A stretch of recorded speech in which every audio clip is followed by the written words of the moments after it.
নমস্কার বন্ধুরা, welcome to SV academy অর্থাৎ আমাদের শিক্ষানিকেতন বিদ্যাপীঠ চ্যানেলে সবাইকে ওয়েলকাম জানাচ্ছি। তো তোমরা সকলেই জানো তোমাদের জন্য আমরা ক্লাসেস শুরু করেছি। তো অনেকের রিকোয়েস্টে আজকে থেকে শুরু হচ্ছে তোমাদের উচ্চ মাধ্যমিকের ক্লাস, যেটা আমরা ভূগোল দিয়ে শুরু করছি। ঠিক আছে, তো আমরা কি করবো না, তোমাদের চ্যাপ্টার ওয়াইজ যে ইম্পর্টেন্ট প্রশ্ন যেগুলো সামনের এক্সামে এবং উচ্চ মাধ্যমিক একটা অবশ্যই ভাইটাল একটা স্ট্রিম, ঠিক আছে, আশা করি সকলের একটা ইচ্ছা থাকে যে ভালো রেজাল্ট করা। তো তোমাদের রেজাল্টকে আরো এক ধাপ মানে ভালো করার জন্য, ঠিক আছে, রেজাল্ট যেন তোমরা আরো ভালো ফলাফল করতে পারো, তাদের জন্য আমাদের একটা উদ্যোগ, একদম সম্পূর্ণ ফ্রি এই কোর্সটা থাকবে, যেখানে তোমাদের সমস্ত সিলেবাস কিন্তু আমরা কভার করবো। ওকে, তো আমরা প্রথমে যে ইম্পর্টেন্ট যে প্রশ্নগুলো হতে পারে সেগুলো নিয়ে আলোচনা করবো, তারপর আমরা চ্যাপ্টার ওয়াইজ কিন্তু করাবো। ঠিক আছে, তোমরা যদি চাও যে না চ্যাপ্টার ওয়াইজ আমরা ডিটেলসে ক্লাস করা, অবশ্যই কমেন্ট বক্সে জানিও, আমরা অবশ্যই কিন্তু ক্লাসেস করাবো। আর যারা যারা নোটস পত্র পেতে চাও তারা ডিসক্রিপশন বক্সে চলে যাও, ওখানে একটা লিঙ্ক আছে হোয়াটসঅ্যাপ গ্রুপের, সেই হোয়াটসঅ্যাপ গ্রুপ জয়েন করে নিতে পারো। সেই গ্রুপে কিন্তু আমাদের নোটসগুলো ফ্রিতেই দেওয়া হয়। ওকে, তো চলো শুরু করছি আজকের ভিডিও, এবং সবাইকে বলবো যে আমাদের নতুন চ্যানেল, অবশ্যই চ্যানেলটাকে সাপোর্ট করো, চ্যানেলটাকে সাবস্ক্রাইব করে নিও, আর ভিডিওটা তো অবশ্যই একটা লাইক করে দিও। ঠিক আছে, তো প্রথম যে তোমাদের চ্যাপ্টার রয়েছে সেটার নাম হচ্ছে ভূগাঠনিক প্রক্রিয়া, অর্থাৎ আমাদের যে ভূপৃষ্ঠ, আমাদের যে ভূমণ্ডল, সেটা কিভাবে তৈরি হয়েছে, তার যে স্ট্রাকচার কিভাবে তৈরি হয়েছে, সেই প্রসেসটা নিয়ে আলোচনা করা হয়েছে। এবং তার মধ্যে একটা সাব টপিক হচ্ছে কন্টিনেন্টাল ড্রিফট। এটা কিন্তু তোমাদের সিলেবাসে ফার্স্ট সেমিস্টারের সিলেবাসে কিন্তু রয়েছে, এই জাস্ট এই সিলেবাস মানে এই টপিকটা কিন্তু রয়েছে মৈসঞ্চরণ তত্ত্ব বা মৈসঞ্চরণ মতবাদ। ওকে, কন্টিনেন্টাল ড্রিফট থিওরি, তো এটা নিয়ে আলোচনা করব।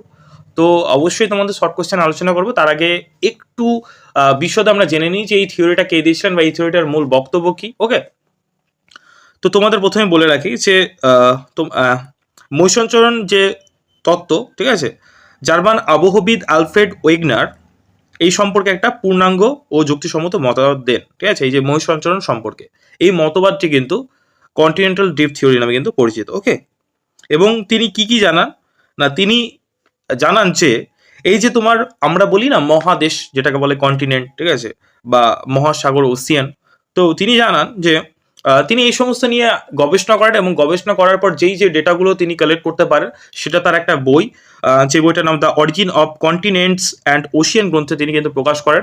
এবং তারপর থেকে কিন্তু একটা শোরগোল পড়ে যায়, তিনি যেহেতু একটা নতুন একটা ধারণা তিনি তার বইয়ের মাধ্যমে প্রকাশ করেন পৃথিবীর সৃষ্টির ইতিহাস সম্পর্কে, বা পৃথিবীর যে মহাসাগর এবং মহাদেশ সম্পর্কে যে ইতিহাস সম্বন্ধে। এর আগে আমরা জেনেছি যে পৃথিবীর তৈরি হওয়ার যে ইতিহাস, বিগ ব্যাং থিওরি বা বিভিন্ন রকম তোমার যে মতবাদগুলো রয়েছে, ঠিক আছে, তো তিনি কিন্তু প্রথম কিন্তু বলেন, ঠিক আছে, এই মতবাদটি কিন্তু তারই দেওয়া। তো এটা অবশ্যই মনে রাখবে যে জার্মান আবহবিদ, তিনি একজন আবহবিদ ছিলেন, তিনি আবহাওয়া নিয়ে গবেষণা করতেন, আলফ্রেড ওয়েগনার। ওকে, এই মতবাদটি কিন্তু দিয়ে থাকেন। তো মহাদেশগুলির উপকূল রেখার আকৃতির মিল, এই যে আমাদের যে সমস্ত মহাদেশগুলো রয়েছে সেই যে উপকূল রেখা, ঠিক আছে, উপকূল রেখার আকৃতির মিল, ঠিক আছে, একটু দাঁড়াও তোমাদের দেখায় ছবিটা, তাহলে বুঝতে পারবে।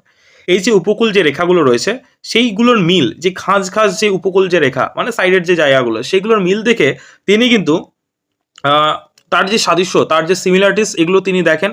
এবং যে ভূপ্রকৃতিগত যে সাদৃশ্য, মানে এখানকার যা ভূপ্রকৃতি একই রকম ভাবে এর সাথে আর একটা জায়গার হয়তো কোনো মহাদেশের ভূপ্রকৃতির সাথে মিল আছে, এইরকম বিভিন্ন রকম তিনি ডেটা কালেকশন করেন। ঠিক আছে, মানে ধরো না এই খাসটা ধরো না একটা ধরো না যদি এরকম একটা টুকরো আমি যদি দিই, ঠিক আছে, তাহলে এরকম ধরনের একটা টুকরো আমি পেয়ে গেলাম। ঠিক আছে, তার মানে হয়তো এই টুকরো থেকে এই টুকরোটা বিচ্ছিন্ন হয়েছিল, এরকম একটা আন্দাজ করা যায়। তো বিভিন্ন রকম তিনি পার্টগুলো নিয়ে তিনি গবেষণা করতে থাকেন, এবং এখানকার যে জীব বৈচিত্র্য বা এখানকার যে ভূবৈচিত্র্যগত যে সাদৃশ্য, এগুলোর সাথে কিন্তু তিনি মিল খুঁজে পাওয়ার জন্য তিনি বিভিন্ন রকম গবেষণা চালান, এবং তিনি যেই যে ডেটাগুলো পান সেগুলোই তিনি তার বইয়ে কিন্তু লেখেন।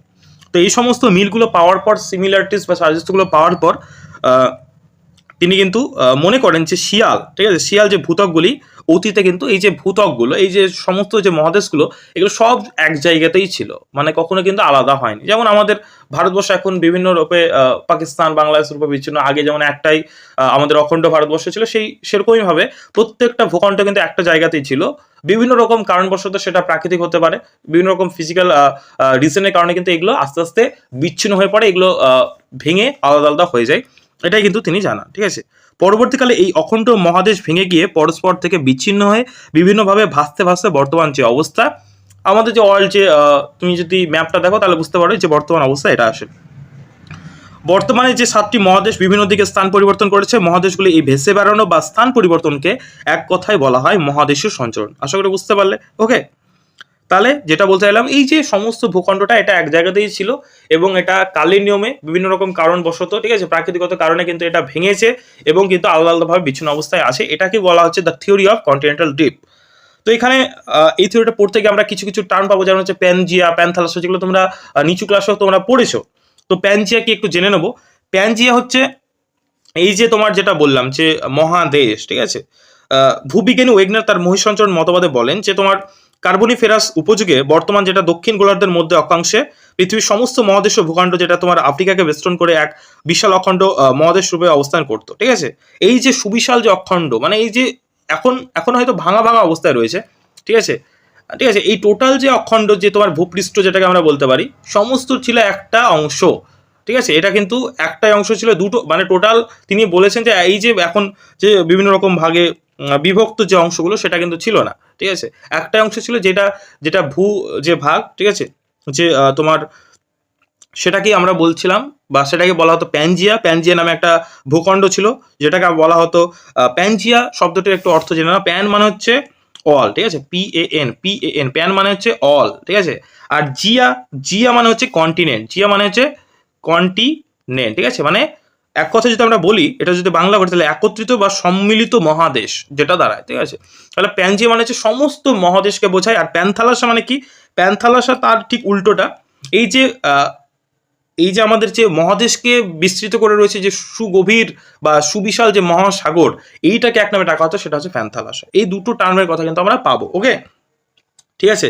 প্যান মানে হচ্ছে অল, আর থালাসা মানে হচ্ছে সি, মানে সমুদ্র সাগর, ঠিক আছে, বা সম্মিলিত মহাসাগর। আশা করি বুঝতে পারলে প্যানজিয়া প্যানথালাসা কি। এবার চলে এসো, এবার আমরা ইম্পর্টেন্ট কিছু প্রশ্ন কিন্তু আমরা দেখে নেবো, ঠিক আছে, যেগুলো এক্সাম পয়েন্ট অফ ভিউ থেকে মোস্ট ইম্পর্টেন্ট। এবং অবশ্যই তোমরা চেষ্টা করো যে একটু খাতায় লিখে নিতে, অথবা নোটস যারা পেতে চাও তারা অবশ্যই ডিসক্রিপশন বক্সে দেওয়া লিঙ্কে তোমরা জয়েন করে নাও, সেখানে তোমরা নোটসটা পেয়ে যাবে, সমস্যা নেই। প্রথম প্রশ্ন, মহাসঞ্চরণ বা মহাদেশের সঞ্চালন মতবাদ কে দিয়েছিলেন? যেটা প্রথমেই তোমাদের বললাম যে আলফ্রেড ওয়েগনার, ঠিক আছে, জার্মান আবহবিদ ছিলেন, এটা অবশ্যই মনে রাখবে। ওকে, নেক্সট প্রশ্ন দেখো, কোন ভূতাত্ত্বিক উপযুগ পর্যন্ত প্যানজিয়া একত্রিত ছিল? কোন ভূতাত্ত্বিক উপযুগ পর্যন্ত প্যানজিয়া একত্রিত ছিল? যেটা আমি বললাম প্যানজিয়া, যেটাকে আমরা বলি সম্মিলিত মহাদেশ, ঠিক আছে, আর প্যানথালাসের সম্মিলিত মহাসাগর। তো সেটা কার্বনিফেরাস যুগ পর্যন্ত তোমার প্যানজিয়া কিন্তু একত্রিত অবস্থায় ছিল। ওকে, নেক্সট দেখো প্যানথালাসা। একটু আগে বললাম প্যানথালাসা শব্দটার অর্থ কি? প্যান মানে হচ্ছে PAN, প্যান মানে হচ্ছে তোমার অল, ঠিক আছে, প্যান মানে হচ্ছে অল, আর থ্যালাসা মানে হচ্ছে সি। ওকে, যেমন হচ্ছে তোমার জিয়া মানে হচ্ছে কন্টিনেন্ট, মানে হচ্ছে আমাদের মহাদেশ। ওকে, এগুলো কিন্তু মনে রাখতে হবে। ওকে, নেক্সট দেখো 4 নম্বর দেখো, কোন ভূতাত্ত্বিক যুগে প্যানজিয়া ভাঙতে শুরু করে?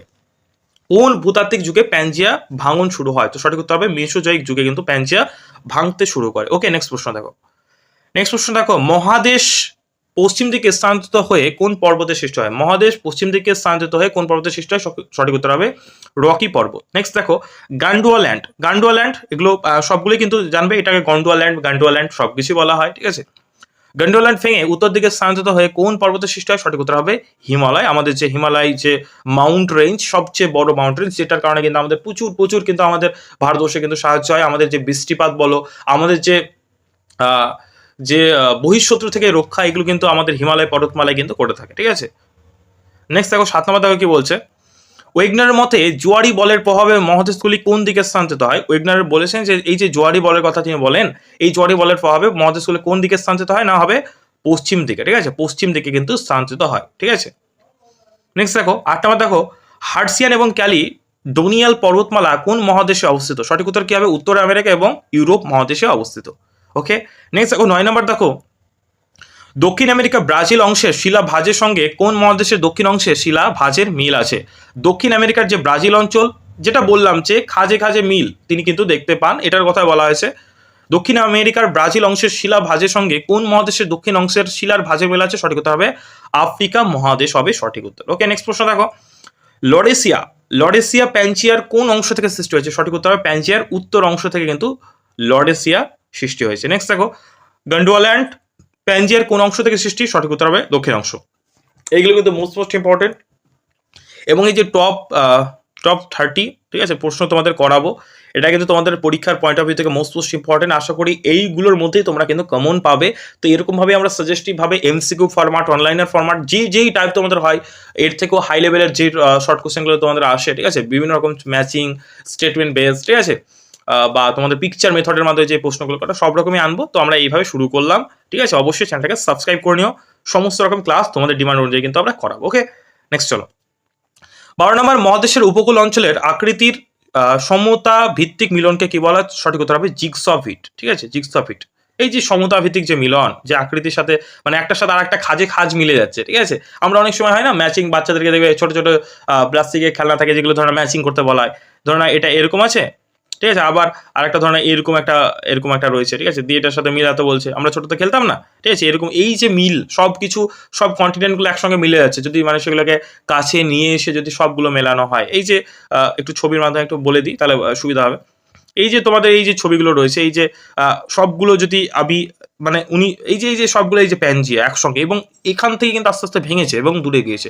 মানে সব কন্টিনেন্টগুলো যদি একসঙ্গে নিয়ে আসা যায় তাহলে কিন্তু একসঙ্গে জোড়া লেগে যাবে। এই যে জোড়া লাগার যে ব্যাপারটা, এটাকে আমরা বলি জিগস ফিট। ওকে, আশা করি বুঝতে পারলে। তাহলে জিগস ফিট কাকে বলে।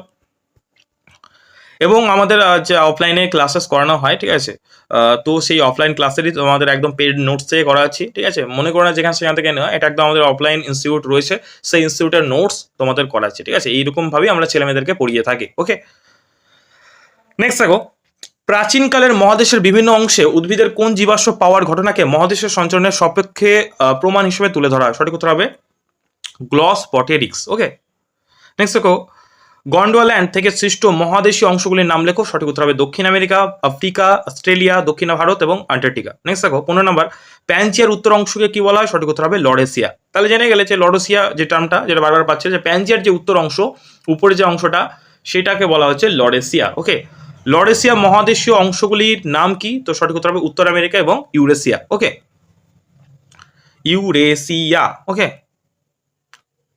নেক্সট দেখো, 17 নম্বর, উত্তর আমেরিকা এবং রাশিয়ার ভূখণ্ডে কয়লার বন্টন কোন জলবায়ুকে নির্দেশ করে? সঠিক উত্তর হবে ক্রান্তীয় জলবায়ুকে। ওকে, নেক্সট দেখো, 18 নম্বর, কয়েকটি উদ্ভিদের জীবাশ্মের নাম লেখো। সঠিক উত্তর হবে গ্লসপটেরিক্স, গঙ্গাম পটেরিক্স এবং মেসোসেরাস। ওকে, নেক্সট দেখো, 19 নম্বর দেখো, গন্ডোল্যান্ড এর অন্তর্গত ভূখণ্ডগুলিতে ছোট কুমিরের মতো যে প্রাণী জীবাশ্ম পাওয়া যায় তাকে কি বলা হয়? মেসোসিরাস বলা হয়। ওকে, নেক্সট 20 নম্বর দেখো প্রশ্ন, অ্যালফ্রেড ওয়েগনার মহাসঞ্চালন বা মহাদেশ সঞ্চালনবাদ মানে মতবাদ কবে দেন? সঠিক উত্তর হবে 1912 সালে। ওকে, মোস্ট ইম্পর্টেন্ট। প্যানজিয়া ভাঙতে শুরু হয় কবে? সঠিক উত্তর হবে মেসোজোয়িক যুগে। ওকে, নেক্সট দেখো, নিরক্ষরেখার দিকে মহাদেশীয় চলন শক্তিকে ওয়েগনার কি শক্তি নামে বলেছেন? সঠিক উত্তর হবে বৈষম্যমূলক অভিকর্ষজ শক্তি। এটা মোস্ট ইম্পর্টেন্ট প্রশ্ন, ঠিক আছে, প্রিভিয়াস ইয়ারও মানে বিগত বছরে বিভিন্ন এক্সামে কিন্তু এসছে। ওকে, 23 নম্বর দেখো, প্যানজিয়া ভেঙে কোন দুটি মহাদেশ পশ্চিমে সঞ্চারিত হয়েছে? সঠিক উত্তর কি হবে? উত্তর আমেরিকা এবং দক্ষিণ আমেরিকা। Most important. এই যে লরেসিয়া, এটা বারবার তোমরা পাচ্ছ, অবশ্যই এটা মানে পড়ে নেবে, যে প্যানজিয়া ভেঙে দুটি ভূখণ্ডের সৃষ্টি হয়, একটা হচ্ছে উত্তর অংশ, একটা হচ্ছে দক্ষিণ অংশ, ঠিক আছে। এই যে দক্ষিণ অংশকে বলা হয় লরেসিয়া, যেটাকে বলা হয় অঙ্গারল্যান্ড। ওকে, দক্ষিণ অংশটাকে বলছে লরেসিয়া বা আঙ্গারাল্যান্ড। ওকে, আর একটা যেটা আমরা একটা পেলাম একটু আগে দেখিয়ে দিই। ওকে,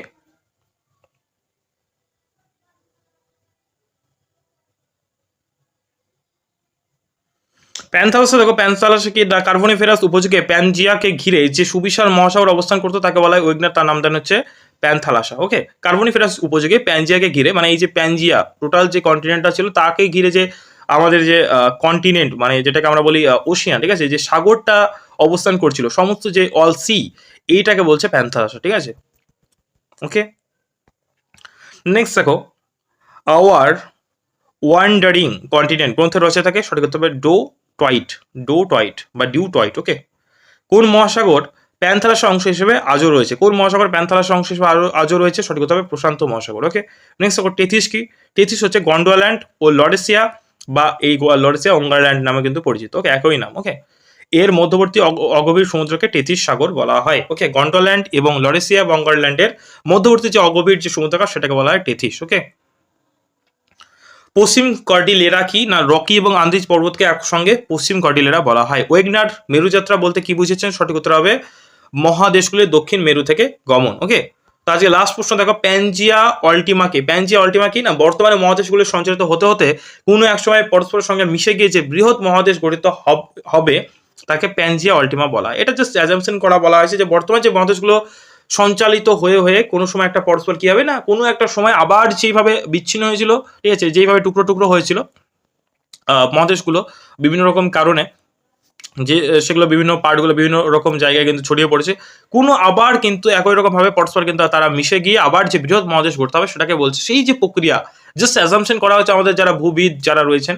তারা অ্যাজাম্পশন করেছেন, এবং এই প্রক্রিয়াটাকে বলছে প্যানজিয়া আল্টিমা। তারা আশা করছেন যে যেভাবে ভেঙেছিল সেরকমভাবে কিন্তু আবার আগের অবস্থায় কিন্তু মানে অখণ্ডিত অবস্থায় কিন্তু থাকবে। ওকে, তাহলে বোঝা গেল সমস্ত ইম্পর্টেন্ট যে প্রসঙ্গ 31টা আলোচনা করলাম। ঠিক আছে, আশা করি ক্লাসটা তোমাদের হেল্পফুল হয়েছে। এরকমভাবে কিন্তু প্রত্যেকটা সাবজেক্টের কিন্তু আমরা টপিক ওয়াইজ এরকমভাবে ক্লাস আনবো। আই হোপ ক্লাসগুলো তোমাদের ভালো লাগবে, এবং তোমরা অবশ্যই চ্যানেলটাকে সাবস্ক্রাইব করে নাও। ঠিক আছে, সম্পূর্ণ বিনামূল্যে তোমাদের কোর্সগুলো কমপ্লিট করাবো। এখানে তোমাদের ক্লাস 12-এর বাংলা, ইংলিশ, ঠিক আছে, ইতিহাস, ভূগোল, রাষ্ট্রবিজ্ঞান, এডুকেশন, ইকোনমিক্স, পরিবেশবিদ্যা, দর্শন, সমস্ত সাবজেক্টে ক্লাস টেস্টগুলো করানো হবে। এবং ক্লাস 10-এ তোমার বাংলা, ইংলিশ, ঠিক আছে, বাংলা, ইংলিশ, সায়েন্সের বিভিন্ন সাবজেক্ট, তারপর হচ্ছে তোমার ইতিহাস, ভূগোল সবগুলো, এবং অন্যান্য ক্লাসের যে কোনো রকম তোমার স্কলারশিপ, ঠিক আছে, সমস্ত রকম আপডেট কিন্তু এই চ্যানেল থেকে পাবে। অবশ্যই চ্যানেলটাকে সাবস্ক্রাইব করে নিও, ঠিক আছে, এবং অন্যান্য 5 থেকে সমস্ত ক্লাসে কিন্তু আমরা ক্লাস দেওয়ার চেষ্টা করবো। ওকে, তো থ্যাংক ইউ ভিডিওটা শুনে দেখার জন্য। ভিডিওটা তো অবশ্যই একটা লাইক করে দিও, কমেন্টে জানিও কেমন লাগলো, আর চ্যানেলটিকে অবশ্যই সাবস্ক্রাইব করে নাও। আর যারা নোটস পেতে চাও অবশ্যই ডিসক্রিপশন বক্সে দেওয়া লিঙ্কে ক্লিক করে হোয়াটসঅ্যাপ গ্রুপটা জয়েন করে নাও। Thank you.